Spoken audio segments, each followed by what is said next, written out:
The People of Sparks, sequel to The City of Ember, written by Jeanne DuPrau.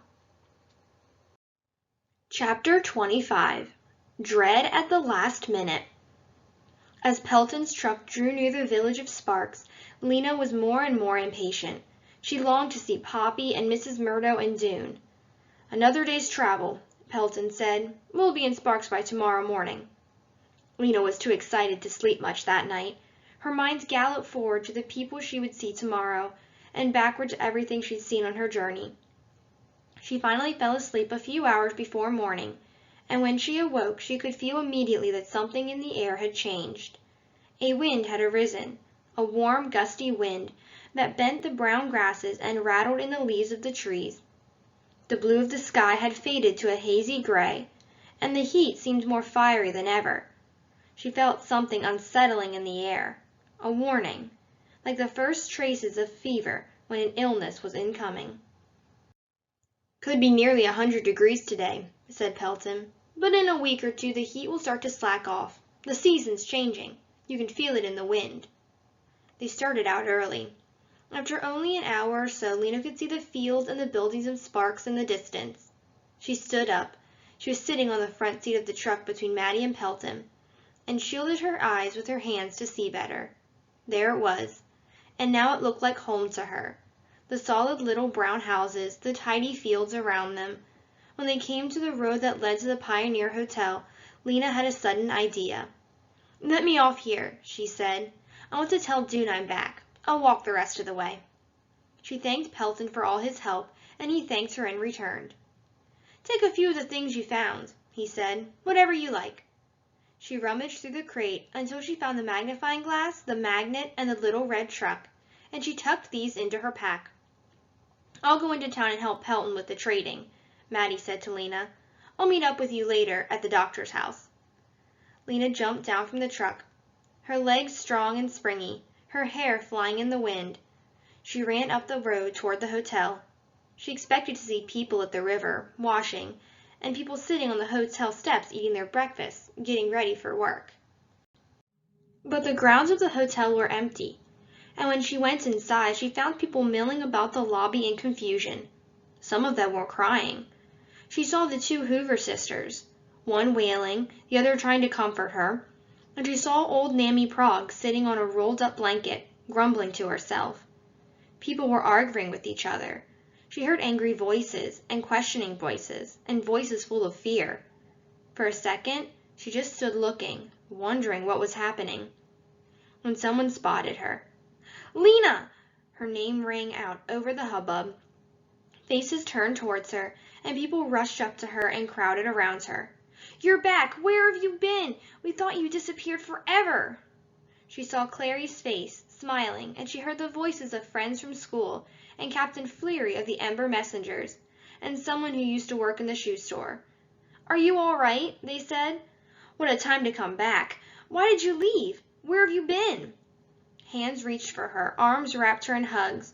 She saw a redhead bouncing up and down as Lizzie jumped in the air, trying to see over the crowd. And she saw Mrs. Polster beaming at her, and Mrs. Thorne at her side. I'm fine," she said. "I'm so happy to be back. But what's going on here? And where's Dune?" "I'm here." It was Dune's voice. There he was, just coming down the stairs. She broke away from the welcoming crowd and ran over to him. He didn't speak, just reached out an arm and grabbed her hand. The look on his face startled her. Was he angry? "Come outside," he said. She followed him down a passage and out a door in the back of the hotel. There was a small concrete terrace there, bordered by a low wall. Behind the wall, the drooping branches of a dusty tree stirred in the wind. Dune sat down on the wall and pulled her down next to him. For a moment he said nothing. When he spoke, his voice came out in a rough shout. "Where have you been?" he said. "Don't you know how everyone was worried about you? Don't you know everyone has thought you were dead?" Lena shrank back. "I didn't mean to be gone so long," she said. "It was a mistake. I thought—" "Nearly a month you've been gone," Dune said. "It was because of the city, Dune. I thought the city would look like those drawings I made. I thought maybe we could all go there, all of us, and live there and be happy," she finished weakly. "You could have told me you were going," June said. "I might have wanted to go too. Did you think of that?" "I really didn't think at all," Lena said. "I just saw the chance and went. But if I had thought about it—" She frowned, remembering. "I probably have figured you wouldn't want to come, because you were too busy with that tick." Dune's face fell. "Oh," he said. "Well, you're right. I guess I was. I thought tick might be—" Dune stopped, looking flustered. "I'm sorry," he said. "I'm sorry, too," said Lena. They were silent for a moment. Then Lena said, "Shall we forgive each other?" "All right," said Dune. He smiled. Lena smiled back. "But what's going on here?" she asked. "Why is everyone so upset?" "They've ordered us out, Lena. They've told us we have to leave tomorrow morning." "What?" Lena could not take this in. "Who has to leave?" "All of us. All the people of Ember." "And go where?" "Out into the empty lands. We have to make a new life for ourselves, they said, on our own." Lena's mouth dropped open. A wild confusion filled her mind. "But how can we? What would we eat? Where would we live?" Again the frightening picture rose in her mind, the people of Ember scattered like fallen birds across a vast dry landscape. "There are wolves out there," she said, "and bandits." "I know," said June, "and it will be winter soon. Have you heard of winter?" Lena shook her head. When June explained, her eyes widened in shock. "All this time you've been gone, Lena, they've done terrible things to us. First thing was that boy Torrin." He told her about the smashed tomatoes that Torrin blamed on him. "He said he saw you?" Lena said, outraged. "Why would he do that?" June shrugged. "Ask him, I don't know." He went on to tell her what else had happened. "They've thrown us out of their houses. They've written hateful words on our walls. They've poisoned us with leaves." "But why? What did we do to them?" Lena said. The wind blew her hair forward over her shoulders. She clutched a handful of tangled strands to hold them still. "We ate their food," said Dune. "That was the main thing. But other things happened too." He told her about the riot in the plaza, and about what happened at the fountain.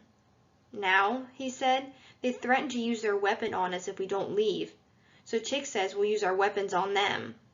"Our weapons? What weapons?" June sighed. For the first time, Lena noticed how thin he was. She saw the shadows beneath his eyes. "There's so much to tell you," June said, "and we only have today." "But I haven't even been home," Lena said. "I have to see Poppy and Mrs. Murdo. Are they still at the doctor's? Is Poppy all right?" A scattering of dry leaves blew against her legs. The wind whipped her hair. The whole world had changed suddenly, just in the last half hour. Her throat tightened, and she felt tears threatening. "Yes, they're still at the doctor's," Dune said. "Come on, I'll go with you. We'll talk there." "Wait," said Lena. "I brought you a present. 2 presents." She unrolled the pack she'd carried all the way from the city, took out the magnet and the magnifying glass, and handed them to Dune. "This one is a magnet," she said. "If you put it against something metal, it sticks there.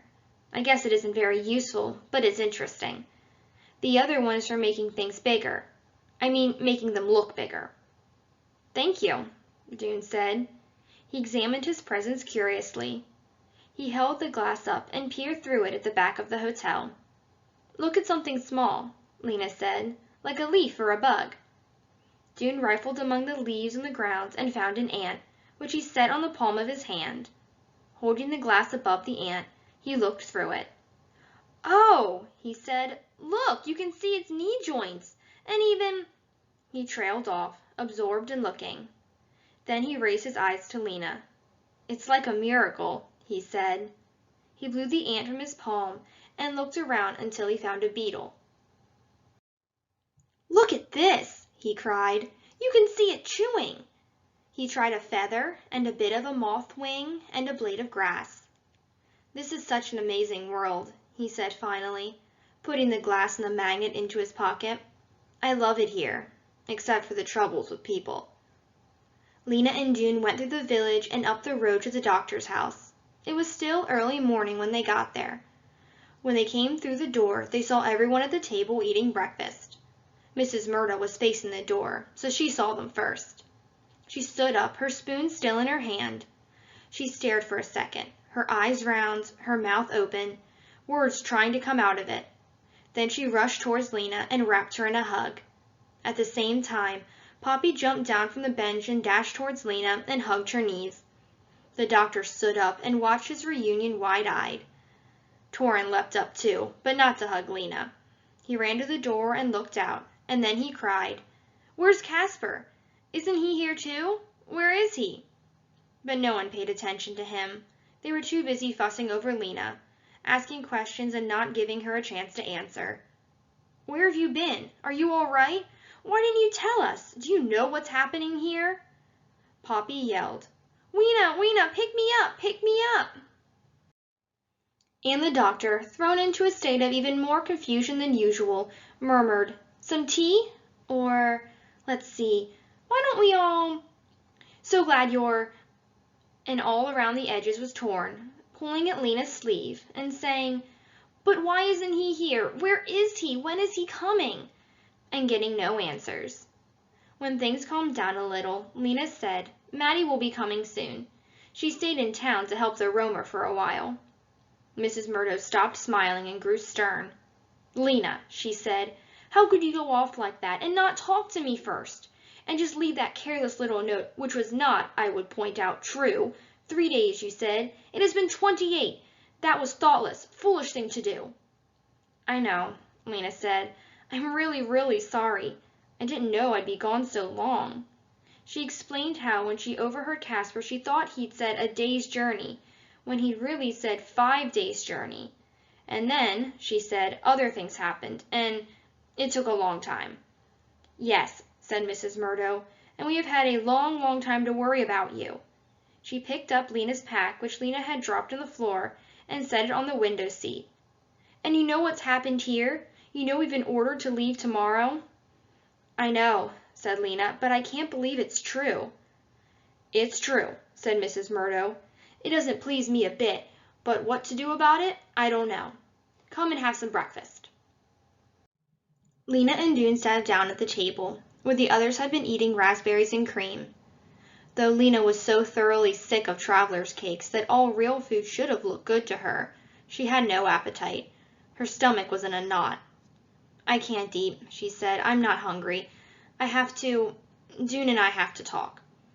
"At least take an apple," said Mrs. Murdo. "First of the season," the doctor added, "from up north." Lena took the hard red fruit. She and June went outside. The heat was baking now. They went through the courtyard, where the doctor's plant pots were mostly empty, the plants having either been put into the ground or died. The ones still there struggled in the heat, limp or brown. They crossed the road and walked down to the river bank. Even the river was suffering in the heat. It no longer flowed deep and smooth, but ran in streams between the exposed stones. Its edges were yellow-green and smelly. They sat on the ground. Lena said, "It would take me hours to tell you everything I've seen, but listen, this is the main thing. People had a beautiful city, and they wrecked it." "On purpose?" said June. "With wars, with fighting. It was horrible, June." She shuddered, remembering. "That war, it sort of whispered to me. There was a moment when I could hear screams, I could see flames. And there's nothing left?" "Almost nothing." "And all across the empty lands, are there houses?" "Some, but they're old and falling down.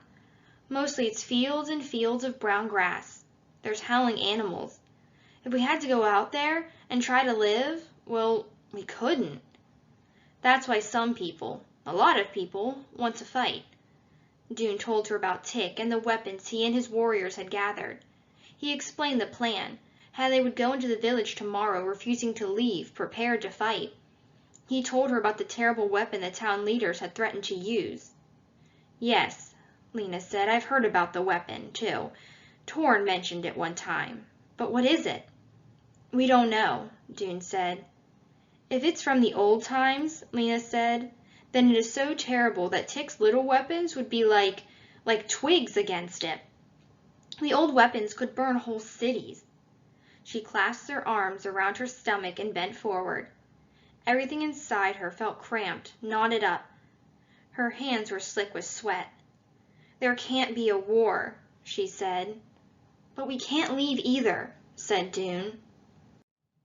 They sat watching the water struggle along between the rocks. The sun blazed down, burning the backs of their necks. Don't you think, said June, that fighting would be better than just giving in? At least it's doing something. I don't know, said Lena. It scares me. She ran her finger over the glossy red skin of the apple Mrs. Murdo had given her. I talked a lot to Maddie on my journey, she said at last. She's wise, June. She told me how war gets started. It's when people say, you hurt me, so I'll hurt you back. But that's just how people are, said June. Of course when people hurt you, you want to get them back. And then they want to get back at you. And then you want to get back at them again, only worse. It goes on unless someone stops it. Stops it how? You have to catch it soon, Maddie said. As soon as you see it starting, you have to stop it. Otherwise, it can be too late. But how do you stop it? You have to reverse the direction, said Lena. That's what Maddie told me. She said that if someone was brave enough, the wars might not have started in the first place. But Lena, June slapped his hand down on the ground next to him. What does that mean? How do you do it? Lena wasn't entirely clear about this. She took a bite of the red fruit the doctor had handed her. It looked as hard as polished stone, but the juice that burst into her mouth was sweet. I think it's this, she said. She chewed and swallowed. Instead of getting back at the other side with something just as bad as they did to you, or something worse, you do something good, or at least you keep yourself from doing something bad. She took another bite of the apple. I think that's it. One bad thing after another leads to worse things. So you do a good thing, and it turns around. June sighed. That's not very helpful, he said. How are we supposed to do something good for these people who have done so many bad things to us? Why would we even want to? Well, that's it, said Lena, wiping apple juice off her chin. You don't want to, but you do it anyway. That's what makes it hard. Maddie said it was very hard. It's much harder to be good than bad, she said. So what do we do then? Said June. His tone was bitter. Say we'll be happy to work without food? Say we'll always be nice no matter what they do to us? No, said Lena. That can't be right.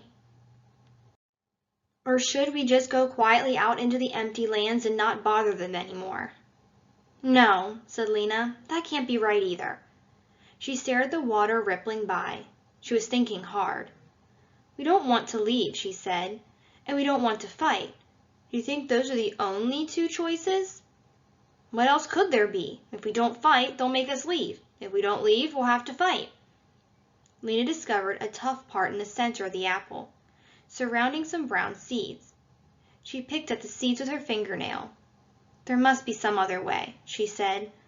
What if we all just sit down in front of the hotel and refuse to move? We don't leave, but we don't fight. They wouldn't use their weapon on us if we weren't fighting, would they? I don't know, said June. They might. I don't think they would, Lena said. They're not bad people. But we couldn't sit there for forever, June said. Sooner or later they'd make us leave. They'd pick us up all one by one, load us onto trucks and drive us away. Maybe they wouldn't, said Lena. Maybe we could talk and work something out. I don't think so, June said. Tick and his warriors would never just sit. They want to fight. Lena drew up her knees and rested her chin on them. Something good, she thought. What good act would turn things around? We could volunteer to be roamers, she said, a whole lot of us, so they wouldn't have to feed us and we could bring things back to them. We don't know how to be roamers, said June. We don't even have trucks or oxen. We wouldn't know where to go. We could say we'll do all the worst jobs, Lena said. But that wouldn't be fair, said June impatiently. Why should we? That's no good. He stood up, slapping the dry grass from his pants. I think it's too late for any of that. None of it's going to work. Lena stayed where she was, still thinking. She desperately wanted to find an answer, but no answer came to her. Her spirits sank, and she suddenly felt tired. Well then, we just have to be on the lookout, she said. Some chance might turn up. You have to watch for it. I don't know what else to do. She knew how weak and silly this sounded, but to her surprise, June smiled a little. That's like what my father told me when I was working in the pipeworks. Pay attention, he said. It was a good idea then. I suppose it still is. Anyway, I guess it's best we can do. Lena dropped her apple core on the ground and scuffed some dirt over it, and they trudged back to the doctor's house. June stayed there for lunch instead of going to the Partons, and then he headed back to the hotel. Lena meant to spend the rest of the day thinking as hard as she could about the choice she'd have to make tomorrow. She sat on the window seat, sideways, her legs stretched out, and she tried to get her mind to produce ideas. But she kept coming up against the two walls. Fight? She didn't want to fight. Or leave? She didn't want to leave. A slow fly buzzed against the window. Wind stirred in the grape leaves outside. Think, thought Lena. Pay attention. And then she fell asleep.